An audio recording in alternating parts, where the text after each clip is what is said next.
মক্কার এক রাস্তা দিয়ে প্রতিদিনই নবীজি কাবায় যেতেন। সেই রাস্তার পাশে একটি দুষ্টু বুড়ির বসবাস ছিল। ওই বুড়ি প্রতিনিয়তই নবীজিকে কষ্ট দেওয়ার চেষ্টা করত।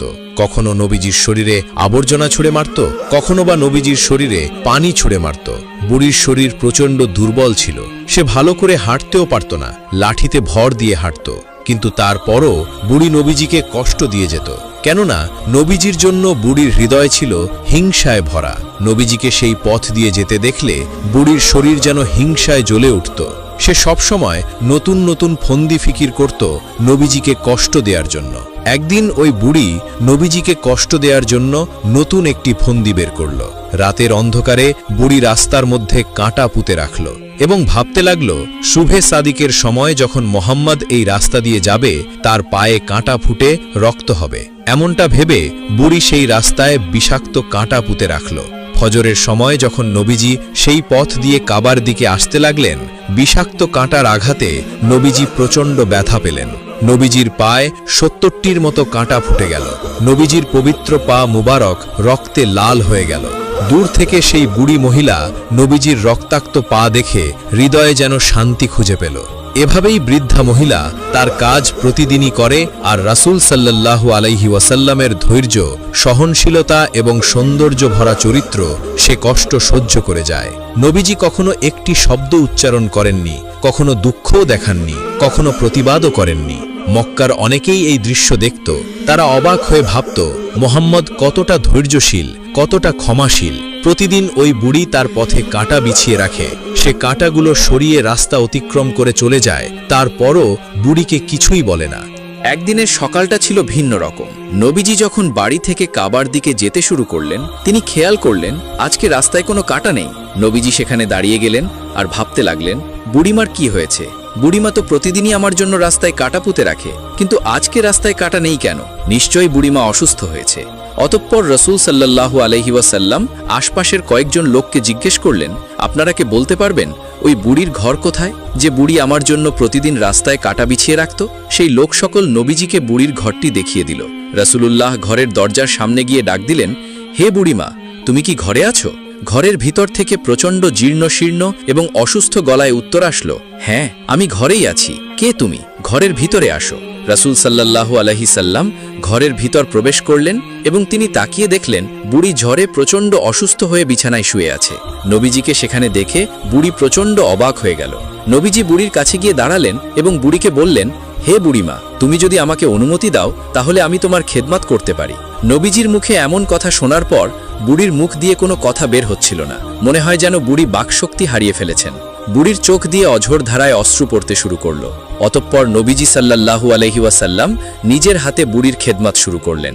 কয়েকদিন পর বুড়ি যখন সুস্থ হয়ে উঠল, বুড়ি রাসূল সাল্লাল্লাহু আলাইহি ওয়াসাল্লামকে বলল, আমি তোমাকে কত কষ্টই না দিয়েছি, এত কষ্টের পরেও তুমি আমার ঘরে এসে আমার সেবা করেছ। তোমার মতো মহান ব্যক্তি এই মক্কার জমিনে আর দ্বিতীয়টি খুঁজে পাওয়া যাবে না। আমি আর দেরি করতে চাই না, আমি তোমার ধর্মের অনুসারী হতে চাই। এভাবেই নবীজি তার উত্তম চরিত্র দিয়ে মানুষের হৃদয় জয় করেছেন। একজন অসহায় এবং দরিদ্র ব্যক্তি, তার বাড়ি ছিল মক্কার বাহিরে। সে প্রায়ই মক্কায় ভিক্ষা করতে আসত। একদিন ওই ভিক্ষুক আবু জেহেলের বাড়িতে গেল এবং আবু জেহেলকে বলল, আমি অনেক দরিদ্র এবং অসহায়, আমাকে কিছু ভিক্ষা দিয়ে সহযোগিতা করুন। আবু জেহেল ওই ভিক্ষুককে বলল, আমি তোমাকে ভিক্ষা দেওয়ার চাইতে বরং এমন একজন ব্যক্তির সন্ধান দেব যে তোমাকে অনেক পরিমাণ ভিক্ষা দিবে। ওই ব্যক্তি তোমাকে এত পরিমাণ ভিক্ষা দিবে যে আজকের পর তোমাকে আর কখনো ভিক্ষা করতে হবে না। আজকের পর থেকে তুমি ধনী হয়ে যাবে। ফকির বলল, তাহলে অবশ্যই আপনি আমাকে সেই ব্যক্তির ঠিকানা দিন, আমি তার কাছে গিয়ে সাহায্য চাইব। অতঃপর আবু জেহেলের নিকট থেকে ফকির চলে যাবার পর আবু জেহেলের কয়েকজন সহচর বললেন, আপনি এ কি করলেন? আপনি তো ভালো করেই জানেন আলী প্রচণ্ড দরিদ্র এবং অসহায় একজন ব্যক্তি। সে আপনার ভাতিজা মোহাম্মদের গৃহে থাকে এবং তার বাড়িতেই খাবার খায়। আব্দুল্লাহর এতিম পুত্র মোহাম্মদ যদি দয়া করে খাবার দেয় তবেই সে খাবার পায়, অন্যথায় সে অনাহারে থাকে। আবু জেহেল তখন বলল, আমি মোহাম্মদ এবং তার উম্মতকে ছোট করার জন্য এই ভিক্ষুককে আলীর বাড়িতে পাঠালাম। আমি তো ভালো করেই জানি আলীর কোনো অর্থ নেই, টাকা পয়সা নেই। আলী এই ভিক্ষুককে সাহায্য করতে পারবে না। আলী যখন এই ভিক্ষুককে সাহায্য করতে পারবে না, তখন আমরা ওই ভিক্ষুককে সাথে নিয়ে মক্কার মানুষদেরকে বলে বেড়াবো, দেখো মোহাম্মদের উম্মত আলী, যে কিনা মোহাম্মদের ধর্ম গ্রহণ করেছে। একজন ভিক্ষুককে ভিক্ষা দেওয়ার মতো টাকা তার কাছে নেই। এভাবে আমরা মক্কার জমিনে প্রচার করব আর মোহাম্মদের শান মানকে খাটো করব। মক্কা নগরীতে সকলের সামনে আলী এবং তার নবী মোহাম্মদের মান সম্মান ক্ষুণ্ণ হবে। এজন্যই আমি ইচ্ছা করে ওই ভিক্ষুককে আলীর বাড়িতে পাঠিয়েছি। ভিক্ষুক হযরত আলী রাদিয়াল্লাহু তাআলা আনহুর বাড়িতে পৌঁছে হযরত আলী রাদিয়াল্লাহু তাআলা আনহুকে বললেন, আমি প্রচণ্ড অসহায় এবং দরিদ্র। বাড়িতে আমার ছোট ছোট ছেলে মেয়ে রয়েছে, তারা অনাহারে রয়েছে। আমি শুনেছি আপনি একজন ধনী ব্যক্তি এবং দানশীল ব্যক্তি, আপনি আমাকে কিছু অর্থ দিয়ে সাহায্য করুন। হযরত আলী রাদিয়াল্লাহু তাআলা আনহু বললেন, তুমি আমার কাছে সাহায্য চাইছো তা ঠিক আছে, কিন্তু আমি যে ধনী ব্যক্তি, তুমি এ কথা বললে কেন? তোমাকে কে বলেছে আমি ধনী ব্যক্তি? ফকির তখন হযরত আলী রাদিয়াল্লাহু তাআলা আনহুকে আবু জেহেলের বাড়ি দেখিয়ে দিয়ে বলল, ওই বাড়ির মালিক আমাকে বলেছে আপনি অনেক ধনী ব্যক্তি এবং দানশীল ব্যক্তি, আর ওই বাড়ির মালিক আমাকে আপনার কাছে পাঠিয়েছে ভিক্ষা চাওয়ার জন্য। ফকিরের কথা শুনে হযরত আলী রাদিয়াল্লাহু তাআলা আনহু সব কিছু বুঝতে পারলেন, কেননা আলী রাদিয়াল্লাহু তাআলা আনহু ছিলেন একজন বিচক্ষণ এবং জ্ঞানী ব্যক্তি। হযরত আলী রাদিয়াল্লাহু তাআলা আনহু বুঝতে পারলেন আবু জেহেল ইচ্ছাকৃতভাবে এই ফকিরকে তার বাড়িতে পাঠিয়েছে, কেননা আবু জেহেল ভালো করে জানে আলী কোনো ভিক্ষা দিতে পারবে না। হযরত আলী রাদিয়াল্লাহু তাআলা আনহু ভালো করে বুঝতে পারলেন, আমি যদি এই ফকিরকে ভিক্ষা দিতে না পারি, তাহলে এই বিষয়টি নিয়ে আবু জেহেল এবং তার সহচররা মক্কার মানুষদেরকে বলে বেড়াবে, আমার নবীর শান ও মানকে খাটো করবে, আমার নবীর মর্যাদাকে ক্ষুণ্ণ করার চেষ্টা করবে। অতঃপর হযরত আলী রাদিয়াল্লাহু তাআলা আনহু ভিক্ষুককে বললেন, আমি তোমাকে অবশ্যই ভিক্ষা দেব। এই বলে হযরত আলী রাদিয়াল্লাহু তাআলা আনহু এক মুষ্টি বালি হাতে নিলেন। ওই এক মুষ্টি বালি ভিক্ষুকের চাদরে দিলেন আর বললেন, তুমি শক্ত করে ধরে থাকো। তোমাকে যে ব্যক্তি ভিক্ষা নেওয়ার জন্য আমার বাড়িতে পাঠিয়েছে, তুমি সেই ব্যক্তির বাড়িতে যাবে এবং তাকে গিয়ে দেখাবে আমি তোমাকে কি ভিক্ষা দিয়েছি। তবে সাবধান, রাস্তায় তুমি কখনো তোমার চাদর খুলে দেখবে না। ভিক্ষুক চাদরটি শক্ত করে ধরে হযরত আলী রাদিয়াল্লাহু তাআলা আনহুর কাছ থেকে বিদায় নিয়ে আবু জেহেলের বাড়ির দিকে যাচ্ছিলেন। ভিক্ষুক খেয়াল করছিলেন, সে যখন আবু জেহেলের বাড়ির দিকে যাচ্ছিলেন, তার টোপলাটি আস্তে আস্তে বড় হচ্ছিল। ভিক্ষুক যখন আবু জেহেলের বাড়িতে পৌঁছালো, আবু জেহেল ভিক্ষুককে দেখা মাত্র বলল, কি আলী তোমাকে কি ভিক্ষা দিয়েছে দেখি। ভিক্ষুক বলল, হ্যাঁ, সে আমাকে অবশ্যই ভিক্ষা দিয়েছে এবং সেগুলো আমি আমার চাদরের ভিতরে এই টোপলার মধ্যে রেখেছি। আবু জেহেল তখন ওই ভিক্ষুককে বলল, সে তোমাকে ভিক্ষা দিয়েছে? আলী কি করে তোমাকে ভিক্ষা দিতে পারে? সে তো একজন অসহায় ব্যক্তি। আলী তো নিজেই খেতে পায় না। সে আব্দুল্লাহর এতিম পুত্র মোহাম্মদের বাড়িতে থাকে। মোহাম্মদ দয়া করে তাকে খাবার দিলে সে খেতে পায়, না দিলে সে অনাহারে থাকে। সে কি করে তোমাকে ভিক্ষা দিবে? ফকির তখন বলল, ওই ব্যক্তি আমাকে ভিক্ষা দিয়েছে এবং ভিক্ষা দেওয়ার পর বলেছে আমি যেন রাস্তায় এই টোপলাটি খুলে না দেখি, আপনার কাছে এসে তারপর যেন খুলে দেখি। এরপর ওই ভিক্ষুক চাদরের নিচ থেকে টোপলাটি বের করে টোপলার মুখ খুললেন। টোপলার মুখ খোলার পর ভিক্ষুক এবং আবু জেহেল এক অলৌকিক দৃশ্য দেখল। আবু জেহেল দেখল ফকিরের টোপলার মধ্যে হীরা জহরত। ফকির তার নিজ টোপলায় হীরা জহরত দেখে অনেক আনন্দিত হল। আবু জেহেল বলল, আমি আমার জীবনে কখনো এত দামি হীরা জহরত দেখিনি। এগুলো কি সত্যিই তোমাকে আলী ভিক্ষা দিয়েছে? ওই ফকির বলল, হ্যাঁ, আলী আমাকে এগুলোই ভিক্ষা দিয়েছে। আবু জেহেল বলল, আমি কিছুতেই বিশ্বাস করি না। আলী তো নিজেই খেতে পায় না, সে অন্যের দয়ার উপর নির্ভরশীল। নিঃসন্দেহে আলী চুরি করেছে এবং চুরি করে তোমাকে ভিক্ষা দিয়েছে। আমি মুহাম্মাদের কাছে আলীর বিরুদ্ধে বিচার দায়ের করব। দেখি মুহাম্মদ তার সাহাবী আলীর কি বিচার করে। এই বলে আবু জেহেল ফকিরের হাত ধরে ফকিরকে নিয়ে গেলেন রাসূল সাল্লাল্লাহু আলাইহি ওয়াসাল্লামের কাছে এবং সেখানে গিয়ে আবু জেহেল চিৎকার করে বললেন, হে মুহাম্মদ, তোমার আলী চুরি করেছে।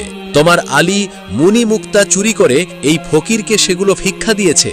রাসূল সাল্লাল্লাহু আলাইহি ওয়াসাল্লাম বললেন, আমার আলী যে চুরি করেছে এর প্রমাণ কি?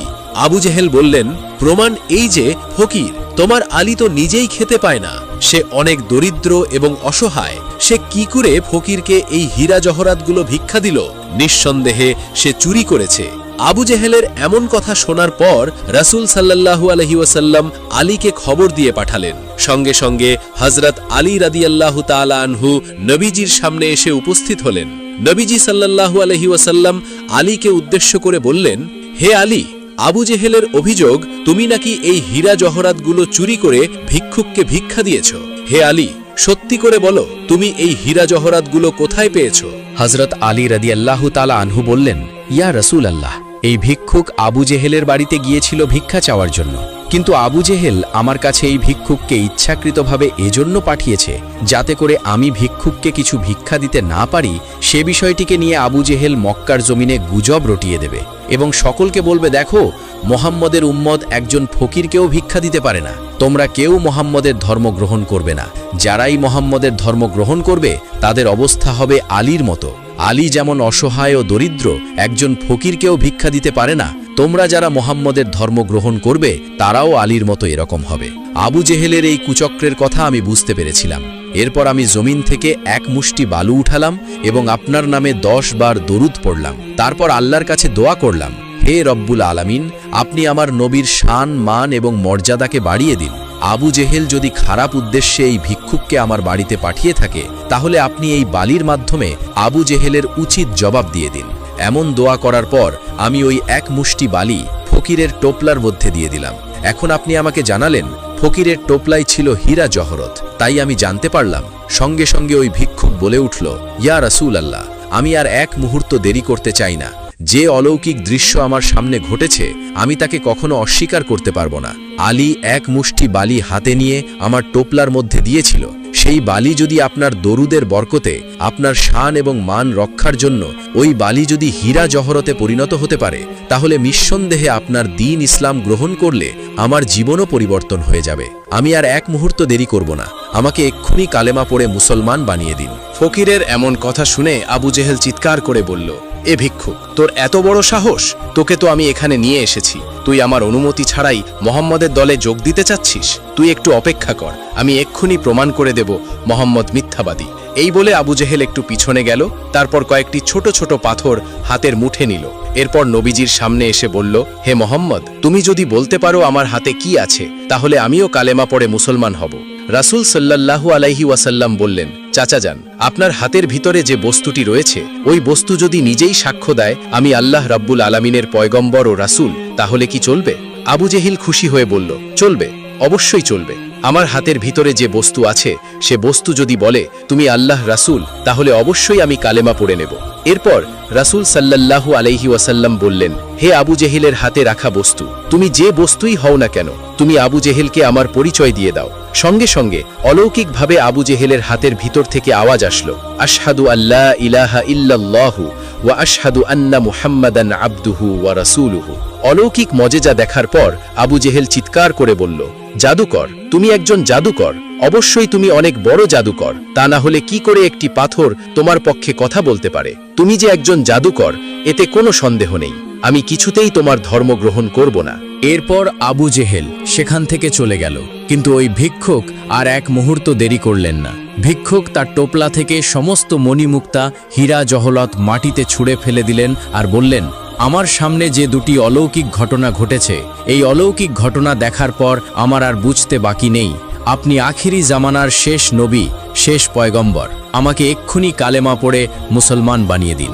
একদা হযরত মুহাম্মদ সাল্লাল্লাহু আলাইহি ওয়াসাল্লাম তার একজন সাহাবীর অর্থ সংকটের কারণে একজন ইহুদির কাছ থেকে ঋণ গ্রহণ করতে চাইলেন। সেই ইহুদি ঋণ প্রদান করতে সম্মত হল, তবে একটি নির্দিষ্ট দিনের মধ্যে ঋণ পরিশোধ করতে হবে এই শর্ত জুড়ে দিল। হযরত মুহাম্মদ সাল্লাল্লাহু আলাইহি ওয়াসাল্লাম সেই শর্ত মেনে ঋণ গ্রহণ করলেন এবং সেই ঋণটি সাহাবীর কাছে পৌঁছে দিলেন। এভাবেই দিন চলছিল।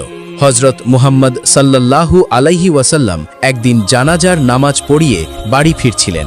সাথে ছিলেন প্রিয় সাহাবায়ে কেরাম হজরত আবু বকর রাদিয়াল্লাহু তাআলা আনহু, হজরত ওমর রাদিয়াল্লাহু তাআলা আনহু সহ আরও কয়েকজন। পথিমধ্যে সেই ইহুদি হঠাৎ করে হজরত মোহাম্মদ সাল্লাল্লাহু আলাইহি ওয়াসাল্লামের সামনে এসে উপস্থিত।